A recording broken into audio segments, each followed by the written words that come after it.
Nisimhutan na nimo? Ha? Hindi mo nang nisimhutan? Oo. Ito. Kuwan, nalahurot. Dali ra kayo mahurot akong panday. Ano lang. Hindi. Gawad lang kung mamakansan ba. Karon pa manawin abot. Ang gabi. O sa rin abot karon. Pero, Ha? pero. Para si ba ito sa laki? Ay, anak ka na.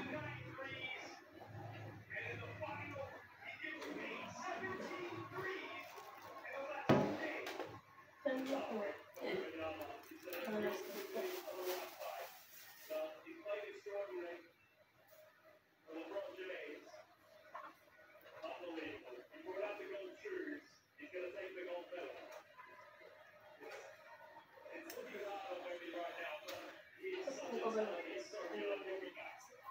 Hmm? Ikaw? Wala ka kabulan?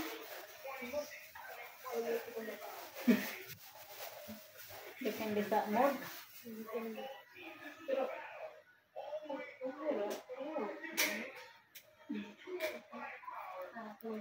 lain ko pa still ko. Ako sa mga ko.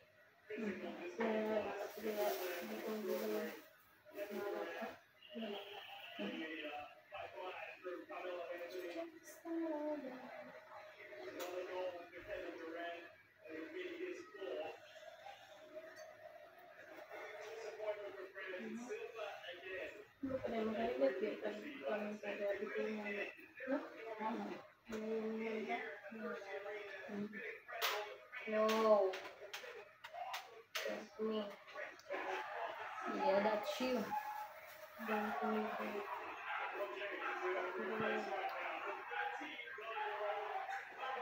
Kapalo ang palad sa unggoy asa malagpot. Pero pag sa Manila ka day, gusto ko sa Kamalita day, pantay ka eh. Oo. Di ba ikaw ulit, kontrata dito ba? 1 year, no? Ay, nay kontrata inyo? Wala man, pero ganun sila ka nang umabot pag 1 year. 1 year man po kapag ko dito. 2 years na po sa 1 year. Pero naman ko nakatrabaho dito. Gulang na nagyapo. Ako to, hapit ko 3 years dito. Pero pag-graduate na ako, galang pa man yung lula. Yung before namatay si lula, sa mga punit. Kabagong layo.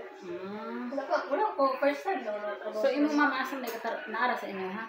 Manila? Nagtrabaho ko siya Manila? So, magkita dahil maning pagkulit mo.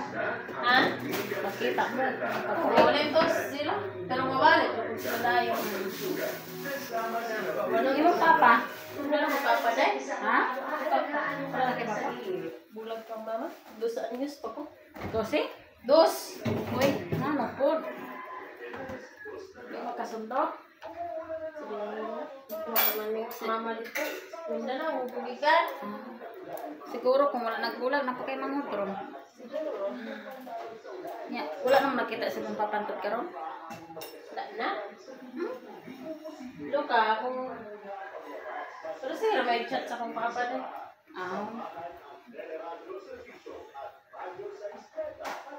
Pero kasal sila mama ni Marto. Diba, babayar kayo ng papa eh. Kasal sila. Lili, ay. Asawas.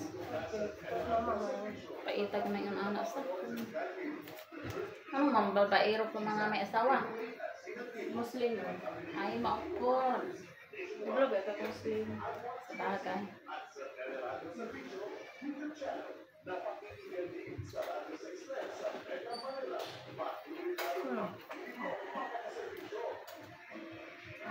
Ay, yung uling na eh.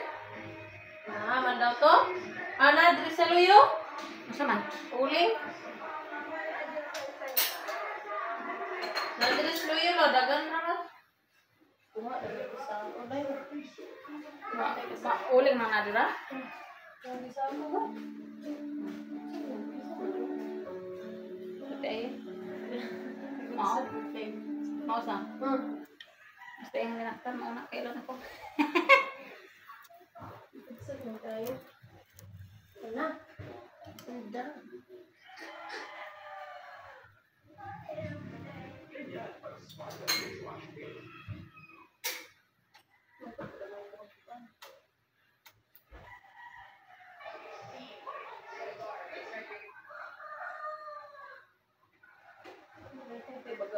Asan? Ang isda.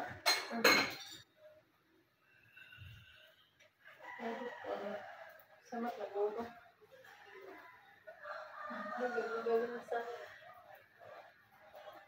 share sa pila. Go.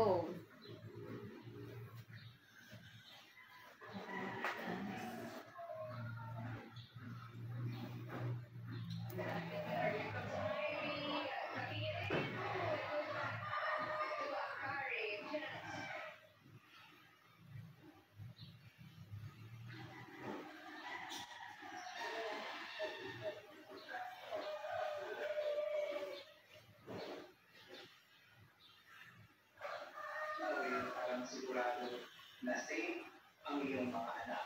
So, I'm sure sa mga nakikinig at nanonood dito, ganun din ang kanilang isip. Kasi sabi ko, okay ito ah. Ang dami ko na rin nakausap before ng mga ganyan katulad sa iyong ang sitwasyon o similar sa mga pinagdadaanan mo.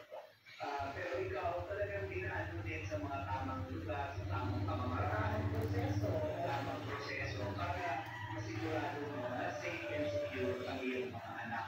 No? And isa rin, isa sa mga magandang nagawa mo sa ngayon is that kahit ginawa mo na yun, hindi ka lang umasa doon sa sa dating asawa. Tapangin niya sila tuhong iriday. Magpadala. Walang mang pinapadala, walang mang binibigay ng pera. So sa ngayon, ikaw ang gumawa ng paraan. So, Wala man double to. kung saan nila yung Sukon pa. Hinaw sa Mm.